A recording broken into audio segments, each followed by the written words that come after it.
안녕하세요. 오늘 하루도 하나님의 기쁨이 가득하길 기도합니다.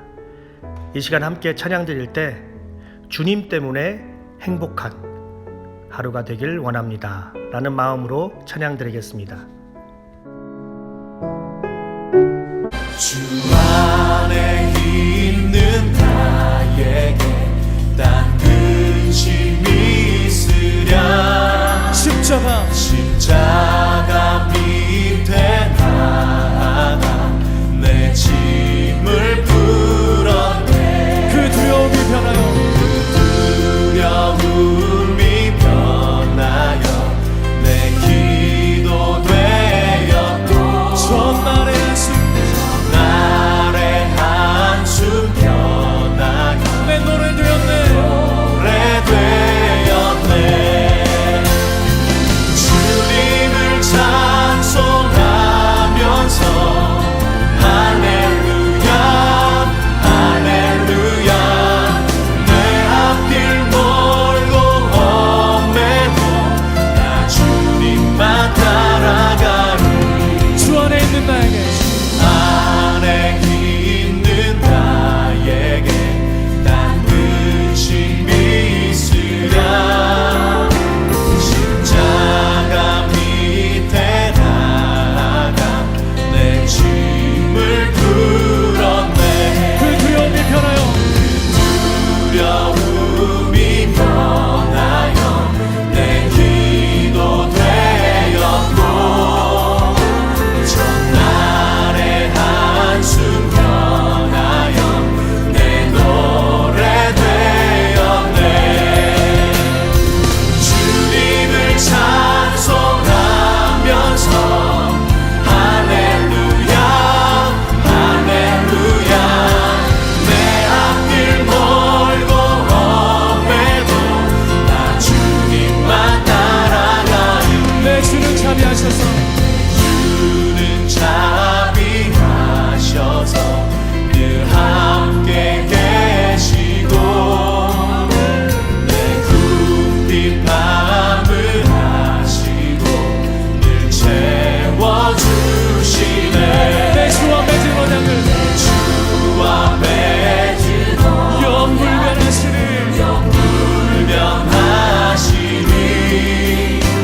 그 날아가기까지는 늘 보호하시네. 주님을 찬송하면서 할렐루야 할렐루야. 내 앞길 멀고 험해도 나 주님만 따라가리. 주님을 찬송하면서 할렐루야 할렐루야. 내 앞길 멀고 험해도 나 주님만 따라가리. 주님을 찬송하면서 할렐루야 할렐루야 할렐루야. 내 앞길 멀고 험해도 나 주님만 따라가리. 주님을 찬송하면서 할렐루야 할렐루야. 내 앞길 멀고 험해도 나 주님만 따라가리. 내 앞길 멀고 험해도 내 앞길 멀고 험해도 나 주님만 따라가리.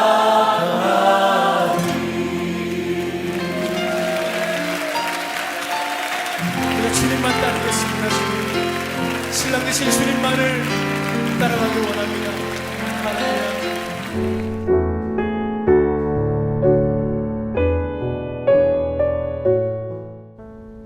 느부갓네살 왕이 금으로 신상을 만들어서 바빌론 지방의 두라 평지에 세웠는데 그 신상은 높이가 60자, 너비가 6자였다. 느부갓네살 왕이 전령들을 보내서 지방 장관들과 대신들과 총독들과 고문관들과 재무관들과 판사들과 법률가들과 지방 모든 관리들을 느부갓네살 왕이 세운 신상의 제막식에 참석하게 하였다.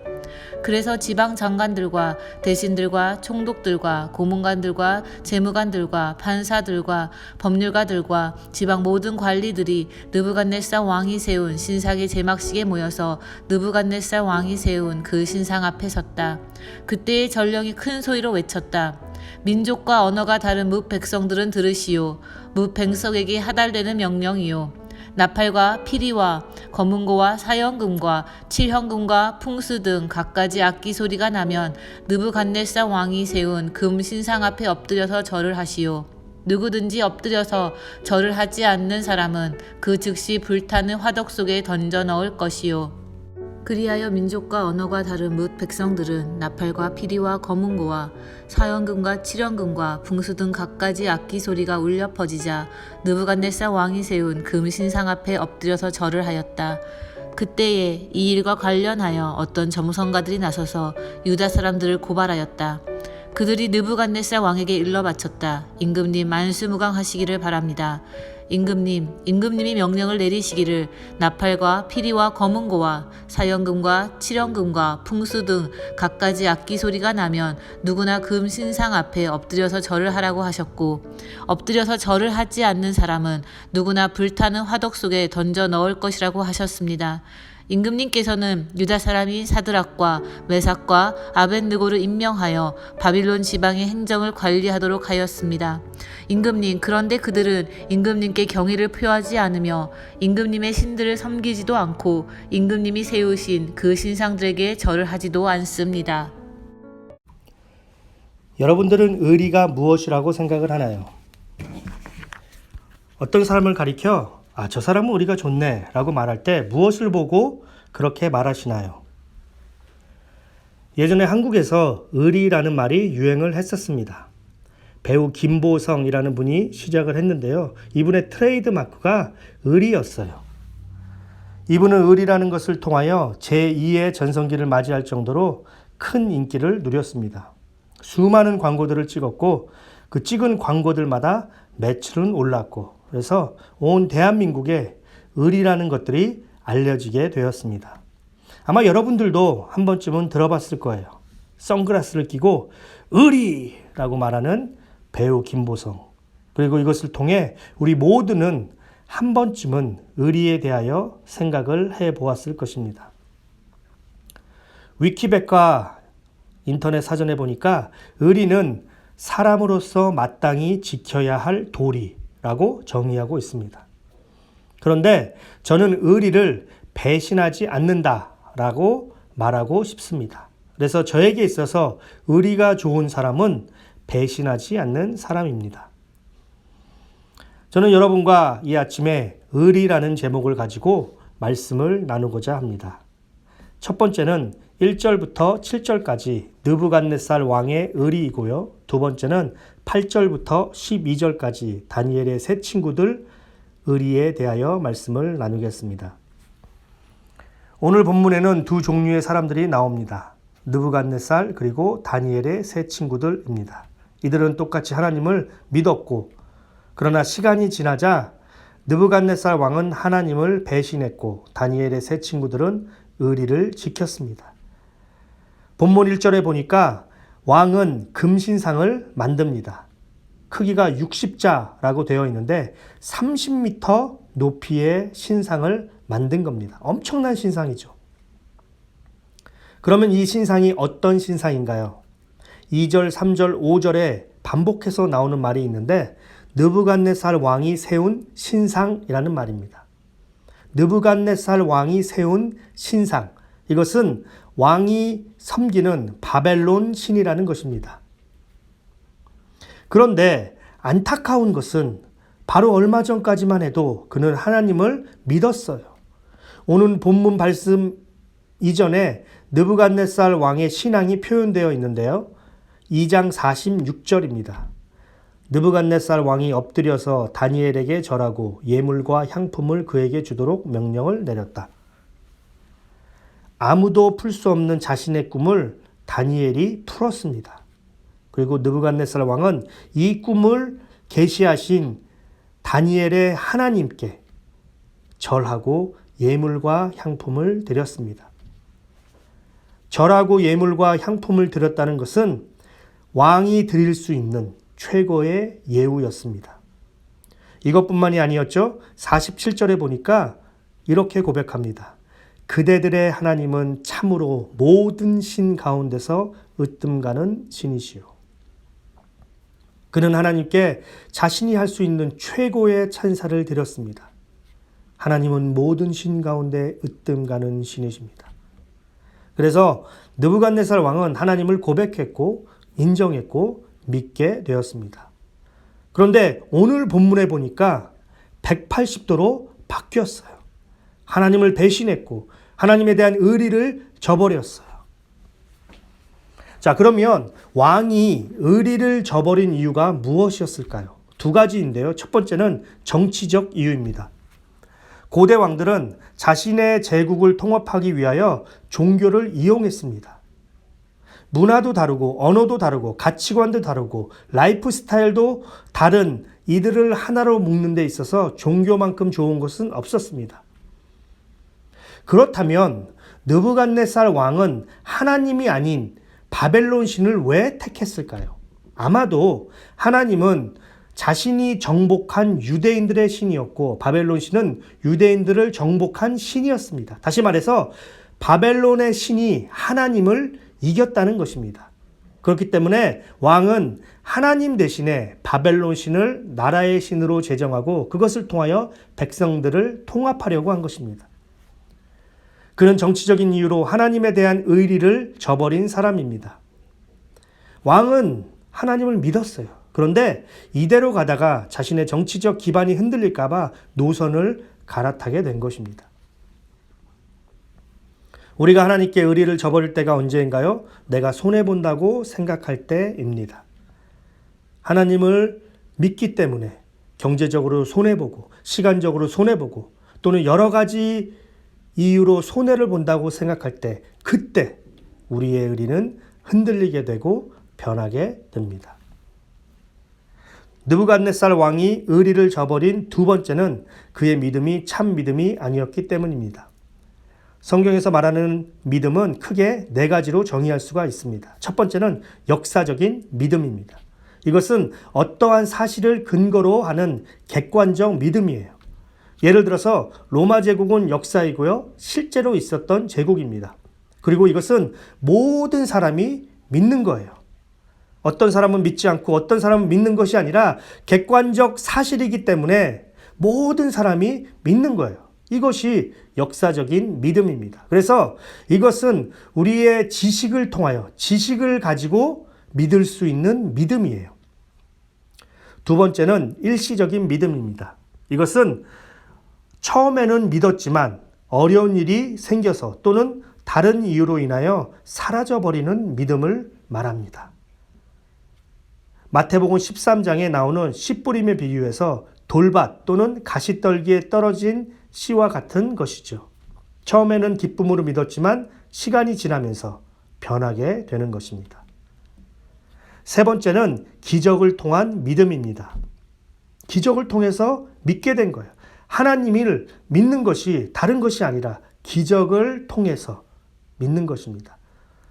물론 기적을 통하여 하나님을 믿을 수 있습니다. 그러나 이것으로 끝난다면 그 믿음은 기적을 경험하지 못할 때 사라질 확률이 높습니다.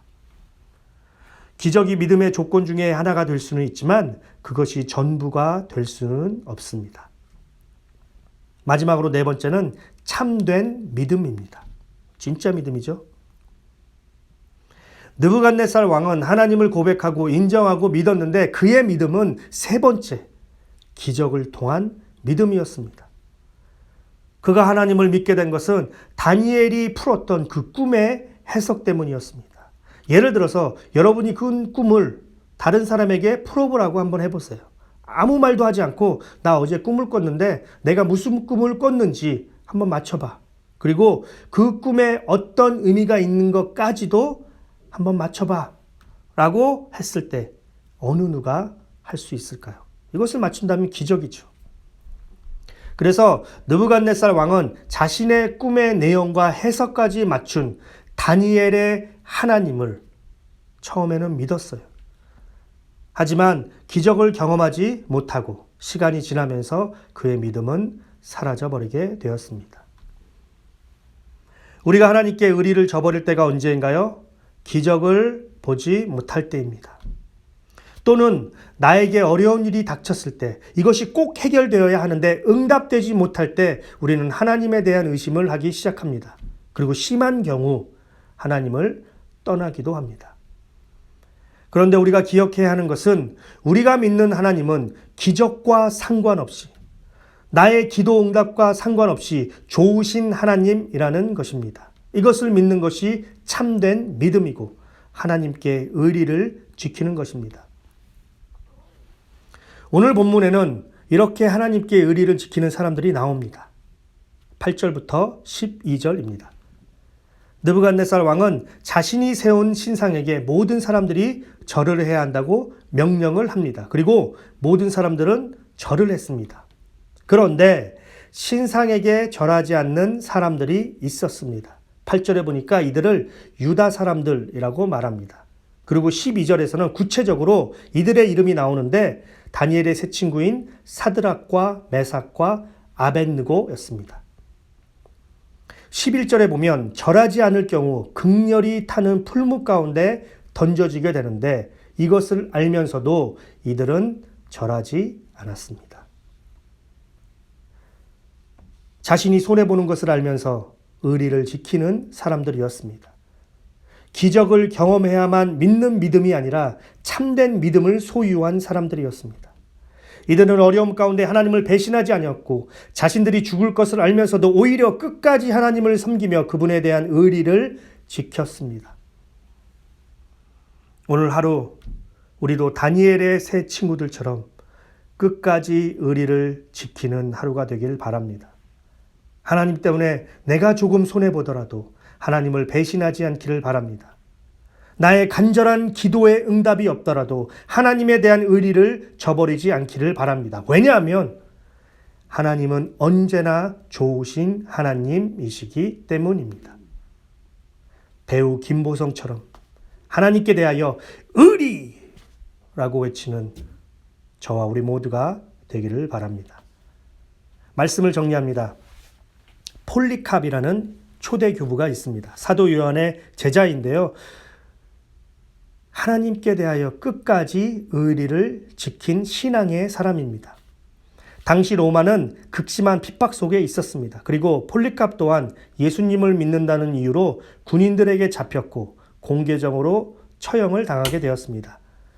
그러나 그는 당시 많은 사람들에게 존경받는 사람이었고 로마에서도 이렇게 존경받는 사람을 죽이기를 원치는 않았습니다. 그래서 폴리캅을 회유하려고 노력했어요. 한 번은 그에게 로마 횡자에게 한 번만 절하면 되는데 그게 뭐가 그렇게 어려운가요? 한 번만 절하면 당신은 살 수 있습니다. 라고 말했습니다. 이때 그는 이렇게 고백했습니다. 내가 86년 동안 예수 그리스도를 섬겼고 주님은 나를 한 번도 모른다고 하시지 않았는데 내가 어찌 그리스도를 배반할 수 있겠느냐. 황제에게 한 번만 절하면 살 수 있었는데 예수님에 대한 의리를 지키고자 그는 순교자의 길을 선택했습니다. 하나님은 우리의 외모를 보지 않습니다. 하나님은 우리의 학벌을 보지 않습니다. 우리의 재산도 보지 않습니다. 하나님께서 보시는 것은 의리입니다. 하나님께서 기뻐하시는 것은 의리입니다. 하나님께서 원하시는 것은 의리입니다. 우리가 하나님 앞에 섰을 때 하나님께서 어떻게 살았느냐라고 물으실 때 하나님 저는 하나님께 의리로 살았습니다. 라고 말할 수 있는 저와 우리 모두가 되기를 바랍니다. 이 시간 함께 기도하면서 찬양 드림으로 오늘 예배를 마치도록 하겠습니다. 첫 번째 기도할 것은 오늘 나에게 주신 그 하나님의 말씀을 붙들고 기도하길 원합니다. 두 번째로 코로나를 위하여 기도할 때 우리 교회와 우리의 일터와 우리의 가정을 지켜주세요 라고 기도하길 원합니다. 마지막으로 아프신 분들을 위하여 중보하고 특별히 박윤경 정계자 전도사님, 진봉자 이두상 집사님, 그리고 김윤호 아이를 위하여 기도하기를 원합니다.